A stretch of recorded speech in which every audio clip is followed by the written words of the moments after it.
Hello, family and friends. Welcome back to the Inside Portal with myself, Oumalea M. Right now, firstly, let me apologize for having taken so much time before I could record this next episode, which is episode 5.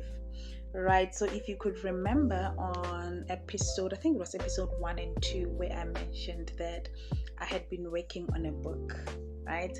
So it has been a long time. It has been close to 3 years now. So I forced myself to go into the deeper parts of me, to just go into a quiet moment, a quiet season where I can just really throw myself into the final chapter, edit it, and make sure the layout is good and everything. So it's coming out very soon, but I will let you know of the exact date and time. It's called Young African and Spiritual. So it's a book about my spiritual journey. Let me tell you, writing a book is hard. I always had people saying, it took them 5 years to write a book, and I'll be like, how hard can it be, right? Until I had to do it myself, and I realized that writing, especially when you write a book about yourself, is more than just about articulating facts of what happened, but it goes a lot deeper than that, because it forces you to live some of those experiences that you lived, the memories that you've packed in your spirit that you have even forgotten about. When you begin to write about those experiences, it is a healing process, but like we all know, healing is very painful, because it brings about those layers of pain that has been stored in your body. So with that being said, Young African and Spiritual is coming out soon. I will let you know, as I said. Right, so I do need to tell you, I usually record these episodes in the AMs because I prefer to do it after prayer and when it's quiet, right? I do not have the luxury of noise cancelling devices. So if you do hear any background noises, because at this time there's dogs barking and everything, so do forgive me for that. Right, speaking of pain, family, that will be our center of attention for tonight. The episode that we are shooting now, that I'm recording now, is called The Pain That We Carry, which is inspired by my book, Young African and Spiritual. Right? So in this episode, family, we will be discussing pain from various parts of life and different kinds of pains that we go through, some of which is stored in our bodies, and it pretty much has a hold over the kind of people that we become, how we react to situations, how we treat people. Because honestly, if you have wounds, if you are wounded in certain spaces and you had not gotten time to unpack some of those pains, it really can affect the kind of man or woman that you become, right? So family, let's get into it. Right, so I firstly want us to talk about the pains from childhood, because I really do believe that there are certain things that if you get hurt, if you get wounded at a very young age, and you never, because we don't have the necessary means or even the knowledge. Growing up, we did not know about therapy. And if you're a black girl like myself, if you grew up in the black community, you would know that even amongst ourselves, we don't necessarily talk about our feelings. Even with our siblings, our parents, we don't particularly articulate our feelings in such a way that we are able to understand and separate ourselves from what we felt. So as a result, we carry that with us. And one thing you should know about pain, family, is that if you get hurt and you never take time to deal with that, with the fact that you are wounded, you don't grow above that wound. You can be a 30-year-old man, but if you were wounded in a certain area, when you get triggered, the 30-year-old man vanishes in that moment, and that 6-year-old or that 4-year-old boy, that 7-year-old girl that was wounded comes out. That is why you see people reacting the way they do in certain situations. So I read, I was doing a study where I read that they said that your mind as a human being, it fully forms at the age of 7, right? So the things that you experience prior to the age of 7, they shape, they really shape a whole lot of your personality and your character, right? Because for me, and this one is going to be a very personal episode for me, so if sometimes I go mute and I get a little bit emotional, please do forgive me, but that's the whole point of why I'm doing this podcast. I kind of feel like in most cases, like the world has us believing, or rather seeing, so much of content that is structured and polished. We always seeing people being the best version of themselves, to such a point that we don't necessarily have a voice that articulates, or rather that speaks to where we are in our present moment, to a point that even when you are feeling that way, you can't necessarily speak about it to other people, because we always want the glamorized version of who we should be or what we have accomplished, right? So I'm 30 years old this year, and if I can tell you, family, that I do not have a single childhood memory that is happy. And no, that doesn't mean they don't exist. Definitely they should exist, right? But because of the kind of trauma that I experienced from a very young age, my mind had found a way to block out all of the things that happened. And the funny part is, in the midst of all that, I still see the bad events so vividly in my mind as though they just happened yesterday. Like, I'm a 30-year-old woman who can still see her grandmother's dead body in a coffin when she was being buried. That was in the year 2000. I was 4, turning 5. Why I remember that, I have zero ideas. But one thing that I've realized is that the brain is a very powerful tool. It's so powerful in such a way that it can store things that are 30 years old, 40 years old. And one day you just listening to a song, or you smell a perfume, or you drink something, and those memories come back flooding your thoughts. And the thing with memory is that when those things come back, they don't just come back to your mind, they also come back to your awareness, they come back to your body. Like you get so overtaken by emotions. Like if you experience a situation that made you sad, or that scared you, something that made you cry, when you remember it, when you're triggered 30 years later, you can find yourself crying over something that happened when you were 10. And you ask yourself, with so much progress that I've made in my life, I've blocked this, why is this thing affecting me now?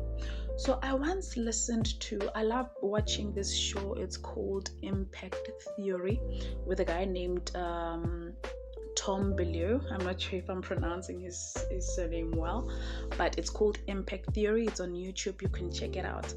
So one time Tom was interviewing a man called Dr. Joe. I forgot his surname. Oh gosh, I hope it will come back so that I can give his name to you and then you can go check him out. He is brilliant.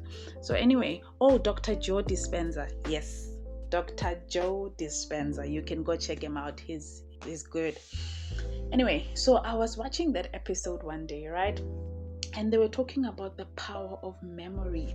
So he was saying, Dr. Joe Dispenza was saying that your mind does not know the difference between your current reality and the reality that you've made up in your head. Now, this would explain why, as a woman, I can't speak for men on this part, but as a woman, women have a natural ability to form an entire relationship in their mind. You have a crush on somebody and then you form an entire relationship in your mind. And because in your head you're already married to that person, you already have 3 children, you are happy, you're living your best life. It fuels how you feel about them, so that by the time you begin to have a relationship with that person, even if their reality does not match the version that you created in your mind, you will still give them chances, you will still forgive, because when you are so fixated on the version of him that you know, the version of him that does not exist, but because you build it in your mind and your body has adjusted to it, you think it exists, you believe it exists, and as a result you stay. So Dr. Joe Dispenza was explaining the chemistry behind how the brain functions, what memory is, and all the technicalities around it, right? So yeah, you can go and search him and find out more about it. Right, and then I also wanted to talk about another part that I've seen that majority of people struggle with, myself included. It is rejection and abandonment issues. This one is tough. Especially for me, because honestly, it has taken me becoming a 30-year-old woman to see that, you know what, I am hurt. I am wounded, and going through the process of writing my book, having to pour my heart out on that piece of paper, writing down my thoughts, my feelings, my trauma, it really made me realize how my patterns, I've had to study my patterns. You know, sometimes it's necessary to take a step back from yourself, to just lean back a bit and study yourself as though you were a case study. You know, get to see the patterns in your life. I'm at a point in my life where I am now so fixated on patterns than I am on words or actions. Like, I believe you can say whatever you want to say in the current moment, and you can even go as far as doing something to convince me or other people that you're a certain way.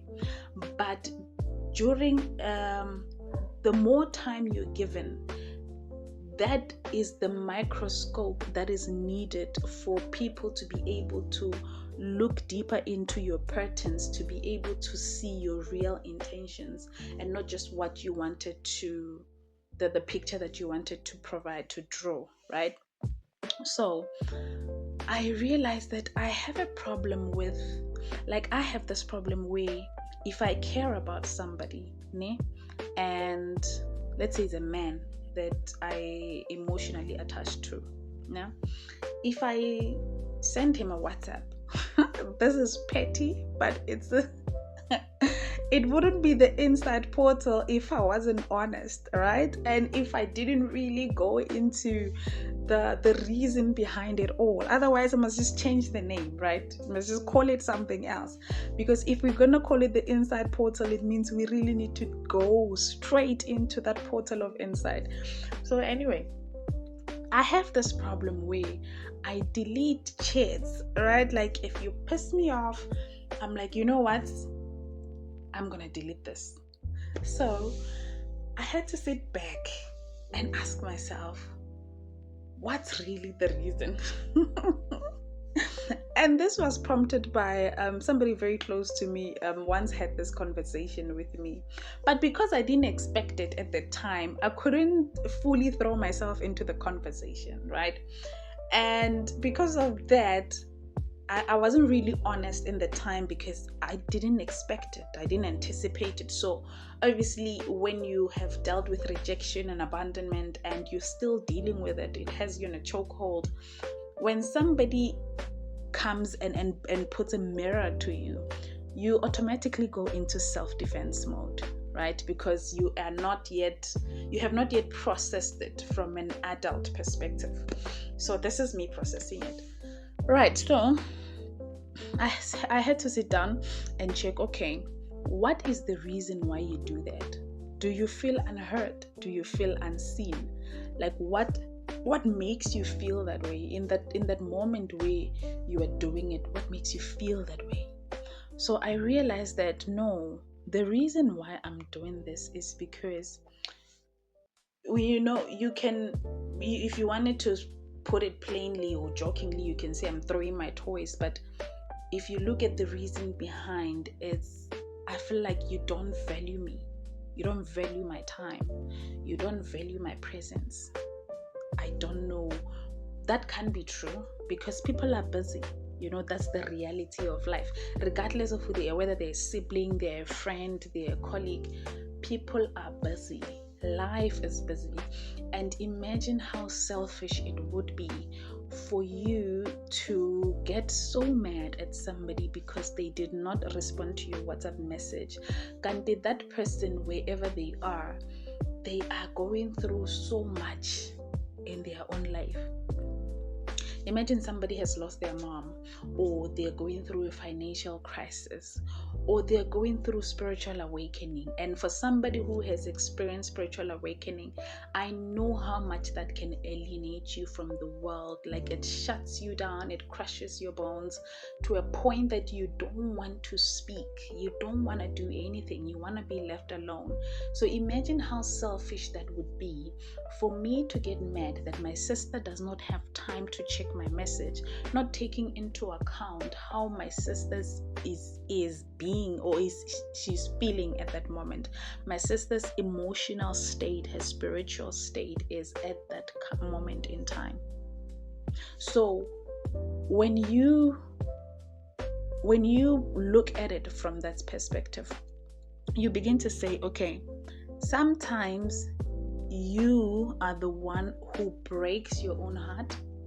You are the one who takes a gun and shoots your own self because someone else did not give you attention, not realizing that at that current moment, that person might not even have the capacity to do so. Because it's not always about interest. I could be interested but unavailable. I could be interested but unavailable. And I could be available but not capacitated. Because you do not, and you must never confuse availability with the willingness or being capacitated to do something. Just because I'm not doing anything, just because I'm not busy with anything, doesn't mean I have the mental stamina to be able to handle what you're bringing to me. Right? And that is the thing that we need to accept, not only about ourselves, but about other people as well.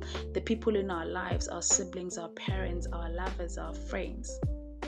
Life is not always about you. Life is not always about me. We cannot always expect things to go the way we want them to go. And that's unfortunately how life is. It is that way.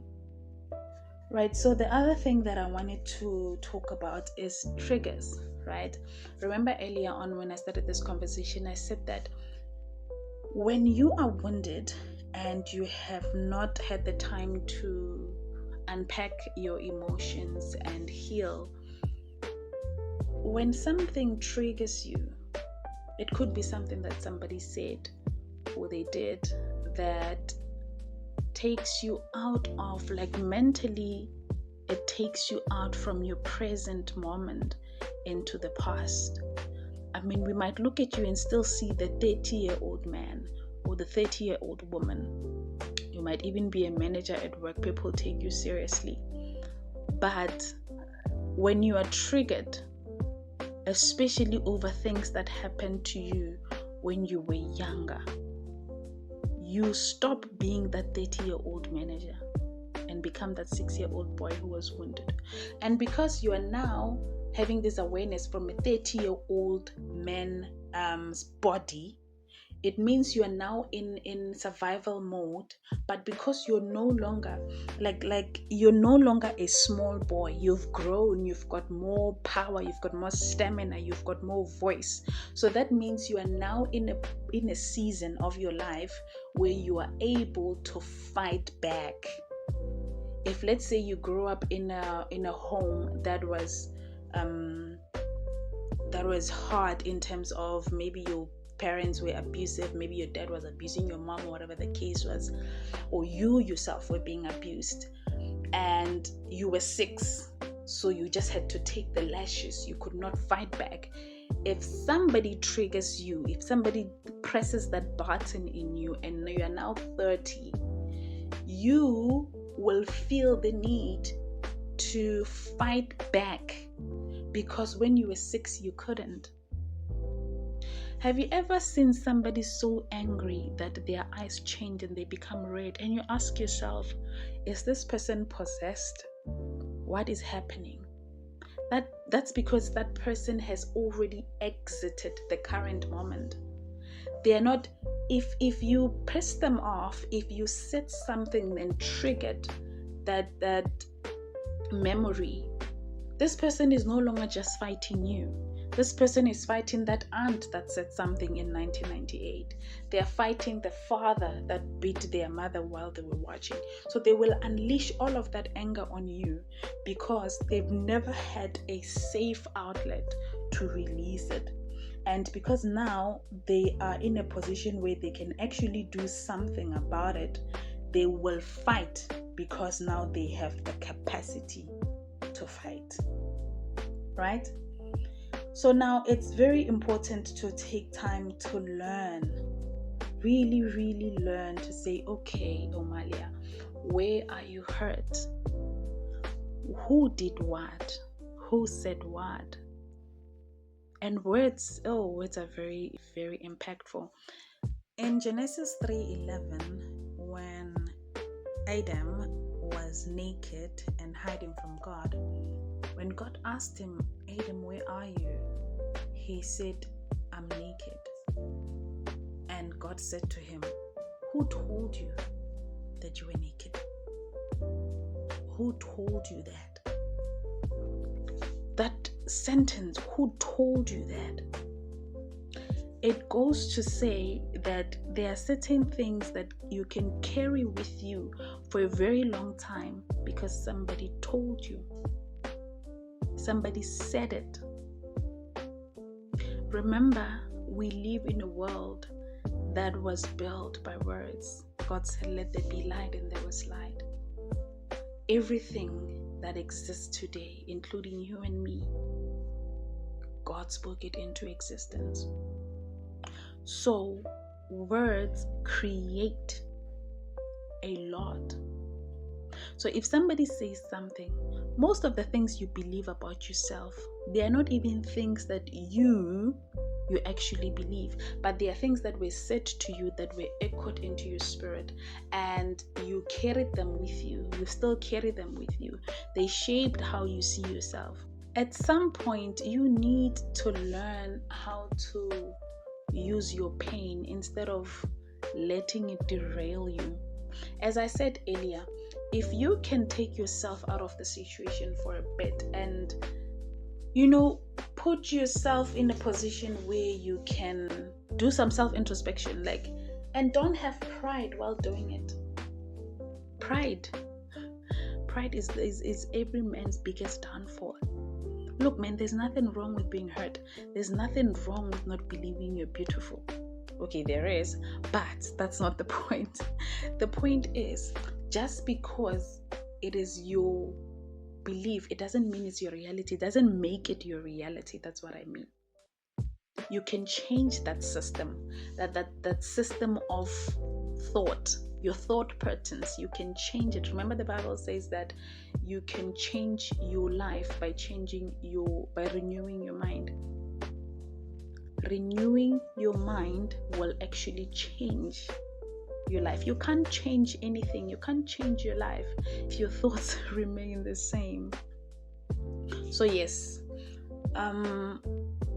we need to learn how to package ourselves. Put yourself there on the board, sit down. It's more like a board meeting between you, all the versions of yourself and God, and be like, okay, what happened? Who said what? Where am I hurt? Let me tell you why you need to do this. Hell is already doing it. They already have a file on you where they know how to break you, where you're wounded, what hurts. They know how you're going to behave if 1, 2, 3 is done. That's why you find people you don't know who go out of their way. Even at work, you'll find people you don't know who go out of your way to make you do certain things, because they are banking on your pain. They are banking on your trauma, on your response that you're gonna go, let me go attack mode. So if you do not know where you're wounded, and you do not take time to unpack your wounds and understand your triggers and take full control of your triggers, you will become or continue to be a ticking time bomb where other people can control you like a remote, where they can just say certain things and have you acting in certain ways. So that means ultimately you're not in control of your life. You're not in control of your life. If other people can make you do things you didn't want to do, you didn't plan on doing, that means you're not in control. You are being controlled by circumstances, all because of the pain that you're carrying, because you did not take your time to unpack it. There are things that people say that they say them with the intention to get you to self-sabotage. So if you do not know those things about yourself, you will literally fall into those traps. You see why it's important to unpack your feelings, your traumas, and heal. So in 2020, during COVID, it was 2020, and it's also something that I wrote about in my book because I found it very profound. I was drinking juice. There's this thick guava juices. What do they call them? The name, I forgot, but those big 5 liter, they also come in like a 2 liter, smaller than a 2 liter bottle. They're very thick. They are called, oh man, I forgot the name. But anyway, so we were drinking that juice, and then my mother had bought it during COVID, and I did not know that taste could be such a huge trigger for memory until I drank that juice. When it hit my taste bud, I was like, I drank this before. I don't like juice, number one. I'm not a big fan of juice. I drink Coke. I drink a whole lot of Coke, but I don't like juice. So because I don't like juice and I don't usually drink it, during that time we were trying to live, a healthy life, staying away from other things. So when I drank it, I was like, nah man, this tastes familiar. I've drank this thing before. And that memory came rushing back. I saw my 5-year-old self at a graveyard. I saw my grandmother's coffin. I saw the hearse. I saw people. I couldn't make up their faces, but I could see there were lots of people, and there was an adult standing next to me. I think it was my mother. There was an adult standing next to me, holding me on my shoulder, because I was very short. I was very young, right? I was 4 turning 5. So we were facing the grave as they were about to, when the family is saying goodbye. So that memory came back. And I went outside. I said to my mom, Mom, is this not the same juice we drank at grandmother's funeral? She was so surprised. She was so shocked because that was in the year 2000. on the 4th of January 2000. I was born on the 9th of June 1995. How old was I? I was 4 years turning 5. Was I not? Yeah. I was going to turn 5 on the 9th of June 2000. So that means I was 4 turning 5. But I still have that memory in my heart. In my mind. You ask yourself, how does this work? So it took me experiencing that moment to see that there's actually a lot that is buried in our mind. And remember, your mind is your engine. If your mind is cluttered, if your mind is not working as it should because of all the things that it blocked out and does not want to process, you will not function at your peak. And that's the thing with us human beings. We think we are so in control that, you know what, I'm fine. No, you're not. You're not fine. Take time to learn what is it that the enemy can use against you. Where are you broken? The moment you begin to heal, you're doing yourself and your destiny a favor, because you will be able to control yourself. You will be able to have a hold on yourself in any situation you go into. So yes, that is it on tonight's episode. Family, thank you so much. And once again, I do apologize that I took forever to come, but your girl is back. I'll see you on episode 6. Have a good night.